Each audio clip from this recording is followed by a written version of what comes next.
Hola, mi nombre es Cristina Denis y soy estudiante de Ingeniería Física y vengo en representación del Servicio Social Ciencias Exactas para Todos de la Facultad de Ingeniería de la UADY. Y el día de hoy vamos a platicar acerca de la mecánica celeste, el movimiento del cielo. Entonces vamos a empezar. Muy bien, desde que se descubrió el planeta Urano en 1781, los científicos y astrónomos de esa época se dieron la tarea de estudiar más a fondo la órbita de este planeta. Pero entre más datos obtenían, más se daban cuenta que este planeta pues no seguía la órbita que se había predicho. Entonces comenzaron a pensar que este comportamiento pues era como una anomalía, solo se podía deber a la presencia de un planeta nuevo, desconocido y lejano. Entonces fue cuando Urbain Le Verrier en París, que es un astrónomo, y también al mismo tiempo John Adams en Cambridge, calcularon la posición de este nuevo planeta, pero lo hicieron al mismo tiempo sin saber del trabajo del otro, entonces fue una coincidencia. Y bueno, cuando localizaron su posición, más adelante, el astrónomo Johann Gall observó este nuevo planeta por primera vez en el Observatorio de Berlín. Ese planeta resultó ser Neptuno, es un planeta que es 4 veces el tamaño de la Tierra. Pero bueno, estamos hablando de 1780 y algo, entonces, ¿cómo le hacían ellos para descubrir un planeta nuevo si no existía la tecnología del día de hoy? No habían telescopios. Y luego también nos podemos preguntar cosas como entonces cómo calcularon por primera vez las fases de la Luna, o cómo es que sabían cuándo iba a pasar el cometa Halley, o los eclipses, cómo los predecían, y cómo es que se descubre un nuevo planeta en general, cómo se envían sondas y satélites al espacio. Entonces, bueno, todas estas preguntas tienen su respuesta en el estudio de la mecánica celeste y es de lo que vamos a hablar el día de hoy. Nos vamos a preguntar primero, ¿qué es la mecánica celeste? Y bueno, como su nombre lo dice, la mecánica celeste es el estudio del movimiento de los cuerpos celestes. Y pueden ser planetas, pueden ser satélites, pueden ser galaxias, incluso pueden ser satélites artificiales y cohetes. Prácticamente todo lo que esté en el espacio y se mueva puede ser estudiado a través de la mecánica celeste. Y bueno, pero para entender un poco más acerca de esta ciencia, hablemos de un poco de historia. Entonces, desde el principio del tiempo, la humanidad y las civilizaciones antiguas se sintieron muy fascinadas por el movimiento de los astros y por el espacio, y pues estudiaban el cielo por motivos prácticos, como por ejemplo hacer calendarios, llevar la cuenta de las cosechas, de las siembras y todo eso. Y ese estudio, que era a través de lo empírico, llevó a después a formalizar esta ciencia, y las personas comenzaron a estudiar lo que se comienza a conocer como astronomía. Más adelante, en la Grecia antigua comenzaron a aparecer las primeras teorías geocéntricas. Geocéntrico quiere decir que se considera que la Tierra está en el centro del universo. Entonces fue el filósofo Eudocio quien propuso su primer modelo geocéntrico en el siglo V a.C. Entonces él propuso que la Tierra se encontraba en el centro del universo y esta estaba cubierta por esferas como si fueran de cristal, todas con el mismo centro, pero unas más grandes que otras. Y en esas esferas se movían la Luna, las estrellas, incluso el Sol y otros planetas. Y también hubo muchísimas otras aportaciones y teorías similares y diferentes, y luego nos comenzamos a acercar a la Edad Media. En la Edad Media, debido al gran peso de la Iglesia Católica, esta época fue prácticamente de oscurantismo, lo que quiere decir que cualquier teoría que no fuera acorde con lo que proponía la Iglesia era completamente rechazada e incluso castigada, lo que puso un freno en el desarrollo de esta ciencia, en especial la de la mecánica celeste. Ya más adelante nos comenzamos a acercar al heliocentrismo, y fue Nicolás Copérnico el primero en proponer la teoría heliocéntrica del sistema solar.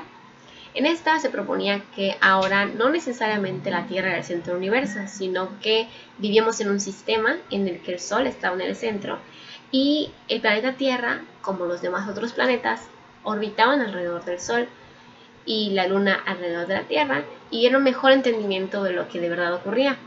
Y este descubrimiento fue completamente, bueno, más bien esta propuesta fue revolucionaria y dio pie a lo que fue la astronomía moderna. Ahora sí, ahora vamos a hablar de la mecánica celeste según Kepler. Kepler es de los más grandes exponentes de esta ciencia y es de quien vamos a hablar el día de hoy. Kepler creó las leyes que hablaban del movimiento de los planetas en su órbita alrededor de nuestra estrella, que es el Sol.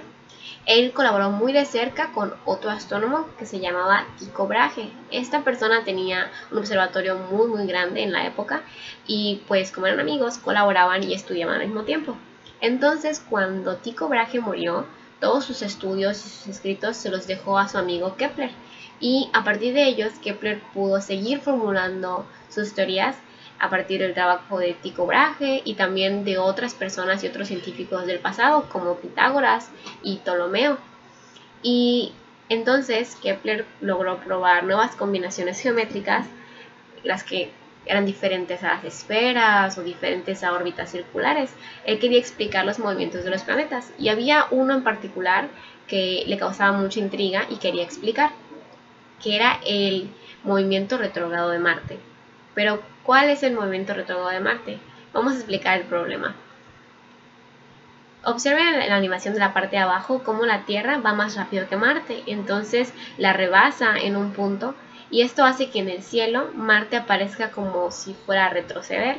De repente va de derecha a izquierda y luego va de izquierda a derecha y en el cielo dibuja un camino pues adelante atrás y adelante atrás, y eso es lo que no se podía explicar con las teorías pasadas y Kepler no entendía por qué no funcionaba. Entonces se dio la tarea de probar con nuevas teorías.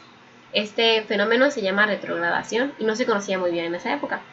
Entonces él intentó explicar la mecánica celeste con figuras diferentes como órbitas que tuvieran forma de óvalo, pero pues no le funcionó y fue inútil. Entonces se comenzó a inclinar por órbitas elípticas y logró definir así sus famosas 3 leyes que vamos a estudiar.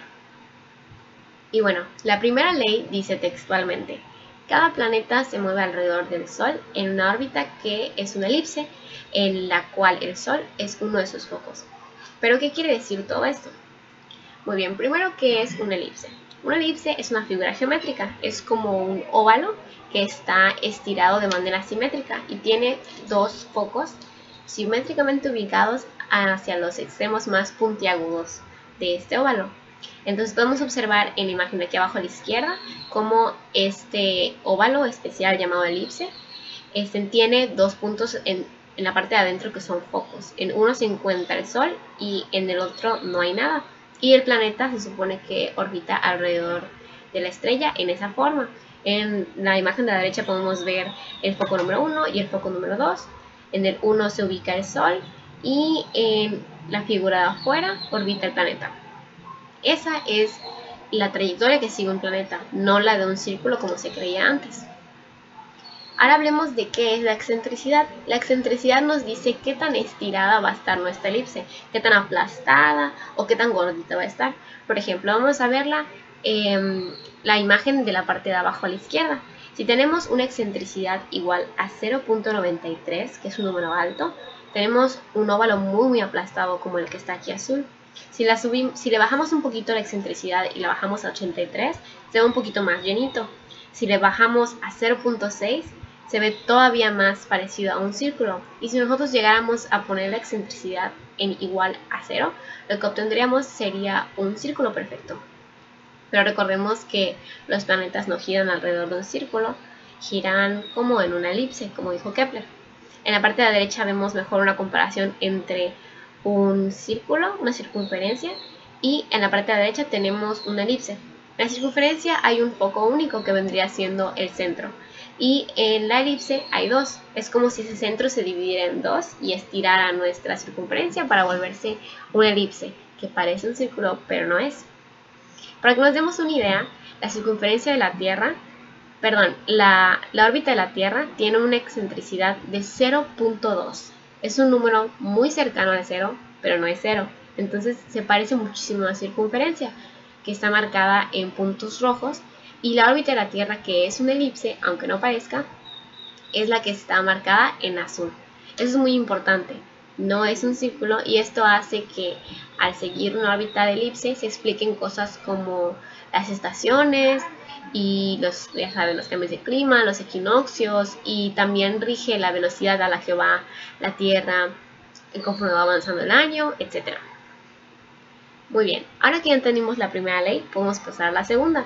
La segunda ley dice textualmente: una línea recta que una al Sol y un planeta cubre áreas iguales en tiempos iguales. Veamos qué quiere decir. Muy bien, aunque la órbita sea simétrica, debemos recordar que el movimiento no lo es. Esto quiere decir que la Tierra o cualquier planeta alrededor del Sol no se mueve con la misma velocidad durante toda la órbita, durante todo el año. Esto varía. Cuando un planeta se acerca al Sol, comienza a acelerar y se desacelera de nuevo cuando se aleja. Como se ve en la animación, cuando está más cerca, vean cómo la Tierra comienza a ir cada vez más rápido y cuando se va alejando, va disminuyendo su velocidad. Esto es lo que pasa porque el Sol está en un foco de la elipse y el otro está vacío. Muy bien, ahora para explicar lo que quiso decir Kepler en la segunda ley acerca de las áreas iguales en tiempos iguales, vamos a ver esas figuras. Tenemos a nuestra elipse, en el foco 1 tenemos al Sol, en el otro no tenemos nada, y lo que vemos aquí son unos puntos llamados perihelio, cuando el planeta se encuentra más cerca del Sol, y afelio, cuando el planeta se encuentra más lejos del Sol.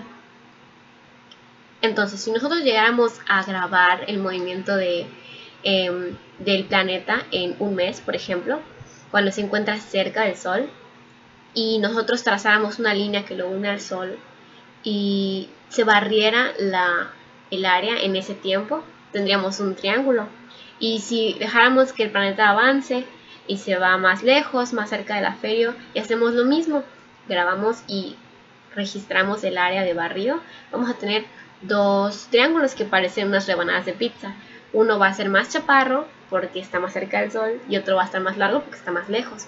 Pero si nosotros llegáramos a medir el área, calcularla numéricamente, de esos dos pedazos de pizza, lo que vamos a obtener es que esas áreas son iguales, nos van a dar como resultado el mismo número. Y esto es lo que dijo Kepler en su ley.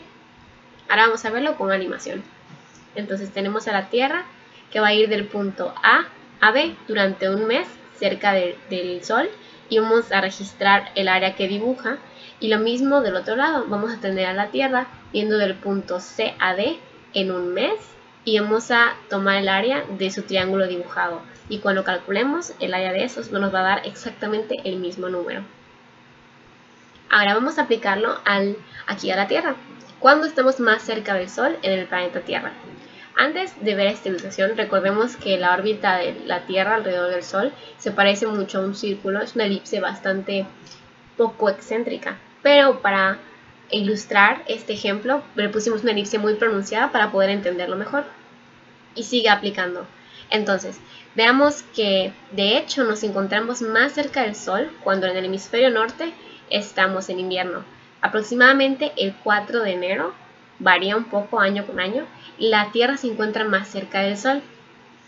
Y bueno, podemos ver cómo en el resto de la órbita situamos el equinoccio de primavera y el equinoccio de otoño para el hemisferio norte, aquí en México. Es cuando los días duran exactamente lo mismo que las noches, porque pues se encuentra la mitad de la elipse, pueden ver.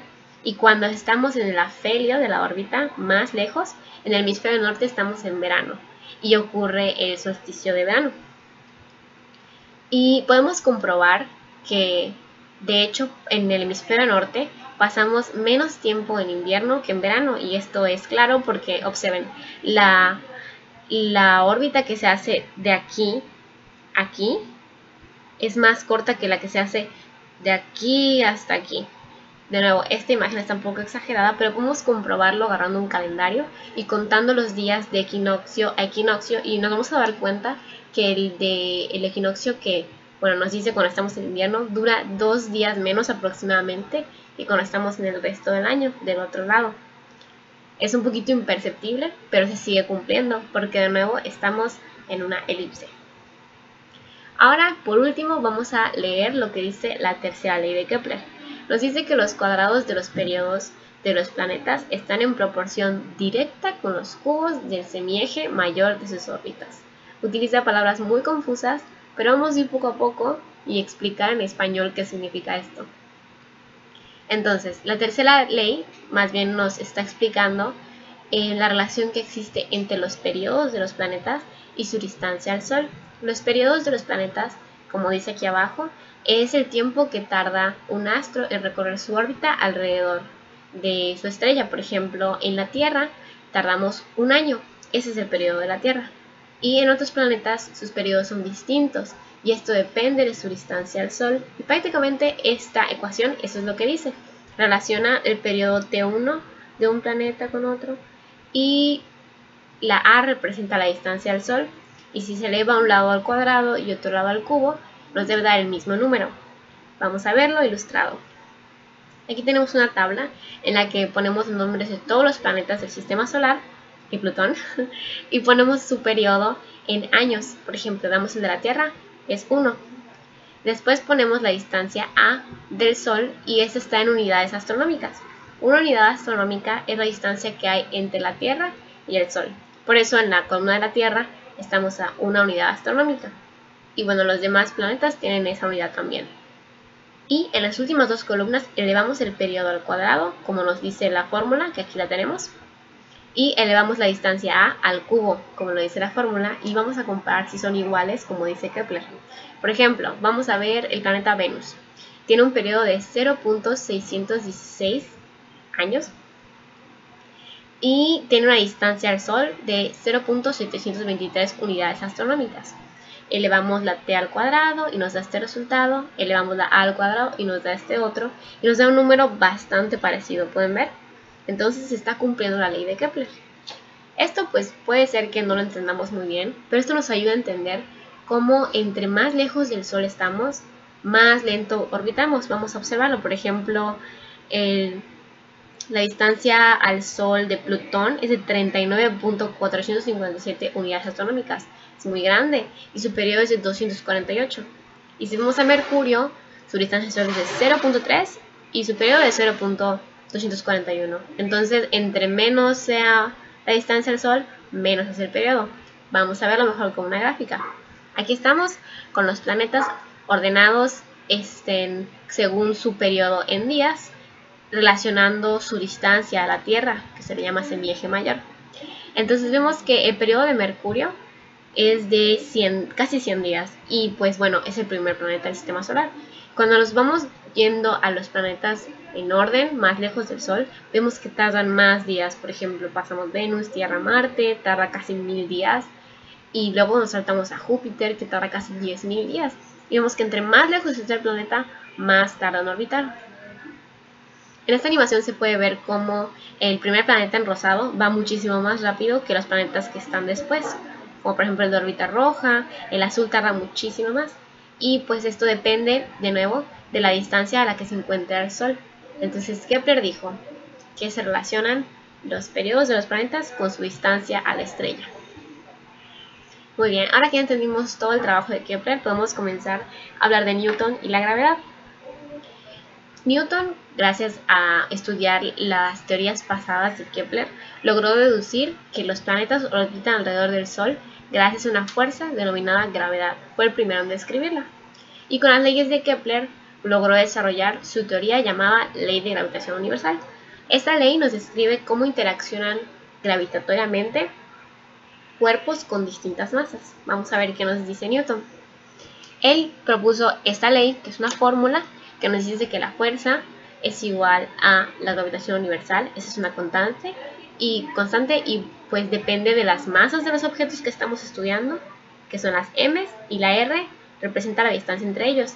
Entonces indica la fuerza gravitacional que un cuerpo ejerce sobre otro y que esto depende de su masa y la distancia entre esos cuerpos. Y la fuerza de gravedad es la que mantiene a los objetos orbitando alrededor de otros, como por ejemplo la Luna alrededor de la Tierra alrededor del Sol, y como todas las estrellas y planetas alrededor de las galaxias. Él lo logró explicar por primera vez, y pues se sabe entonces que es una fuerza de atracción entre dos o más objetos. Y esta fuerza gravitacional se siente más grande para objetos con mayor masa. Por ejemplo, si comparamos la fuerza de gravitación de la Tierra, es menor que la del Sol, que es muchísimo más grande. Y también depende de si los objetos se encuentran más cerca uno del otro. Recordemos lo que vimos anteriormente, que cuando estás más cerca del Sol, tu periodo pues va más rápido porque sientes más fuerte esa gravedad. Recuerden que Plutón iba muchísimo más lento que Mercurio. Entonces eso es lo que explicó Newton de una manera más clara, incluyendo el concepto de gravedad. Muy bien, Newton también dijo que todos los cuerpos materiales poseen una fuerza de atracción gravitacional. Todos los cuerpos en el universo lo hacen, no solo la Tierra ni el Sol, sino que también tú y yo poseemos una fuerza de atracción gravitacional. La diferencia es que nuestras masas son muchísimo menores que las de un planeta, entonces por eso no sentimos esa fuerza de gravitación entre dos personas. Se comienza a sentir cuando hablamos de objetos muy masivos, como por ejemplo la Luna u otros planetas. Y bueno, podemos estudiar ahora el problema de la velocidad de escape, que es uno que explica muy bien cómo funciona esto. Y bueno, la velocidad de escape, vamos a definir qué es. Es la velocidad mínima a la que es necesario lanzar un objeto para que no regrese al planeta. Yo tengo una pelota y la lanzo a cierta velocidad y claramente va a regresar porque la fuerza de la gravedad la intenta traer al centro de la Tierra. Pero imagínense que yo tengo un cañón muy grande y lanzo una bola. Va a caer tarde o temprano, va a ir muy lejos, pero va a caer de nuevo a la Tierra. ¿Y qué tal que tiene una fuerza muchísimo más grande de lo que nos podemos imaginar? Puede ser lanzada y también puede ser lanzada fuera del campo gravitatorio de la Tierra.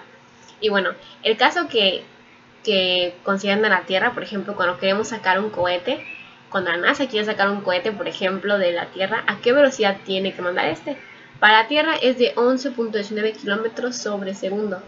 Entonces, esto es la velocidad mínima que se necesita para que ese cohete salga y no vuelva a caer.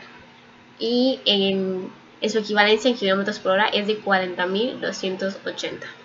Es una velocidad muy grande. Y bueno, aquí tenemos una ilustración que lo explica. Tenemos a nuestro cohete y si lo lanzamos con una velocidad de despegue baja, lo vamos a lanzar y va a caer en algún punto de la Tierra, como por aquí, porque va a ser atraído por la fuerza gravitacional. Si lo lanzo un poquito más fuerte, va a llegar más lejos, pero al final va a seguir cayendo.